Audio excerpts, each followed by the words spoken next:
Hello and welcome to another episode of Bevy Basics. In this episode, I'll be going into detail about images in Bevy. This video is specifically focusing on the image asset. If you need more clarification about how to actually load or insert assets, this is covered in more detail in other episodes of Bevy Basics, such as the assets and the asset server video. This video will cover what an image is, Bevy's default samplers, how to make an image, how to dynamically edit an image, where Bevy provides default implementations for using image, and the supported formats that Bevy provides for image loading. What is an image? Most people are probably aware on some level what an image is. In this video, I'm talking specifically about what an image is in programming and game development. An image is a list of bytes that can be converted into pixels, along with some metadata on how to convert this information into pixels. In Bevy's case, this metadata is contained inside the texture descriptor. This tells you things such as the size of the image, how many dimensions the image is, such as a one-dimensional gradient or a two-dimensional picture, and other important metadata for certain shaders. But most importantly, it describes the format of the bytes, such as if they're RGBA floats or integer values, whether there's an alpha channel or not. Each image also includes an image sampler. This tells the rendering code how to work out what pixels fall between unspecified pixels, such as between pixels when scaling up, or how to represent pixels that would fall outside the actual specified range. Bevy allows you to specify a default sampler when adding the image plugin. Bevy allows you to provide a default sampler that can be set when adding the image plugin. But this can also be overwritten on a per image basis. Bevy has two predefined samplers. The linear sampler, which will choose a color based on the surrounding pixels and their distance. This is used for when you want lines to blur as the image scales up, since the distance between two pixels is used to determine the new color.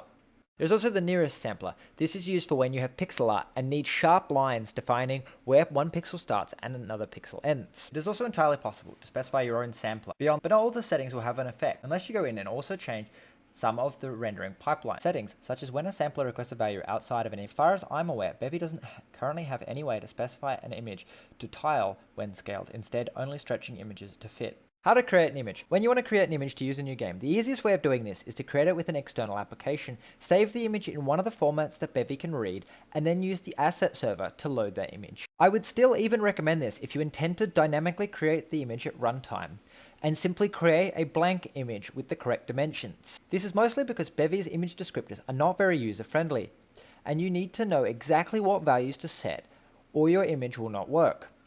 You can still choose to create your own images at runtime if you would like, and simply insert them into the image's assets. This can be found in more detail in the assets video, how to dynamically edit an image. If you followed my advice and loaded an image from a folder, or created your own blank image, and now you want to update or change the pixels at runtime. It could be for numerous reasons, such as letting your players create characters, or allowing your players to draw something directly. The way to get access to the image data is fairly simple. You just need the handle to the image and mutable access to the image's asset. You can then use the getMut method to get the underlying image data. Based on the image descriptor, you can look up the size of the image and the format of the pixels. Updating the image is as simple as changing the relative pixels data inside the data array. On the screen, I'm using an image that would be 10 by 10 pixels in the RGBA 8 int format. If I wanted to change the pixel at position 2 by 5 to be a solid red, I would need to change the 4 bytes at offset 5 by 10 since the image is 10 pixels wide, plus 2 since I want to go 2 pixels into that row. I would then multiply by 4, since that is the width of RGBA images, 1 byte per unit. Since each pixel is represented by 8 bits, I set all 4 bytes to 0, and then set the first byte to 255. This results in the red channel being set to maximum. You can do all sorts of image manipulation like this if you want, though personally I would look up some kind of library to make this manipulation easier. It is also possible at this point to change the size of the image by modifying the image descriptor, though it is important to remember that you need to also update the size of the data array. Where can you use your image handles? Bevy has a large number of places where it uses image handles. Since they are at core a very simple data structure, Bevy uses them in most places where you need to store two-dimensional information.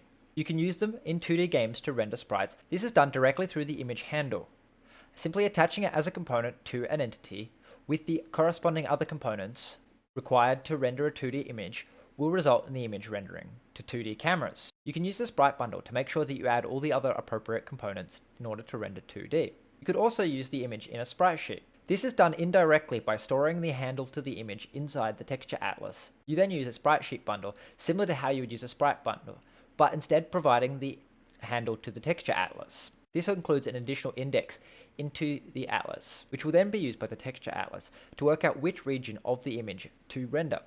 If you'd like to see a working example of how texture atlases can be used, don't forget to subscribe, since tomorrow I'll be uploading a video showing how to create a basic platformer in Bevy, and I use texture atlases for this sprite animation.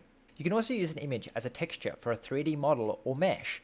This is done by including the handle to the image in the standard material or any custom material that you might make. The standard material is then like a texture atlas, stored in its own assets resource, and is then accessed by the shader in order to render the appropriate texture on the mesh. The standard material contains multiple places in which you can take in a handle for an image. These are options, since you may not actually want to specify a texture for. And finally, for this video, it is also possible to use images as part of the UI. Bevy distinguishes between UI and sprites for rendering purposes by wrapping the image handle in a UI image wrapper. This can also be done by calling .into on an image handle, which will automatically wrap it for you. There are multiple UI bundles that require an image to be specified. They all work in exactly the same way, just including the image's handle to be rendered as part of the UI. Bevy has many built-in asset loaders for different file types. This includes PNG, HDR, JPEG, TGA, BMP, DDS, KTXD, and bases. Only PNG and HDR are included as part of Bevy's default functionality. You'll have to enable the other formats using cargo and enabling the appropriate feature in Bevy. You can find this table, including other tables of default file types that Bevy can load, in the Bevy cheat book, linked in the description below. Thank you for making it to the end of the video. I'd like to take a second to ask that you like, comment, and subscribe. And also, if you'd like to support the channel, your name would be added to the end of the video in this section. I hope you all have enjoyed the video and found it incredibly useful, and I'll see you in the next one.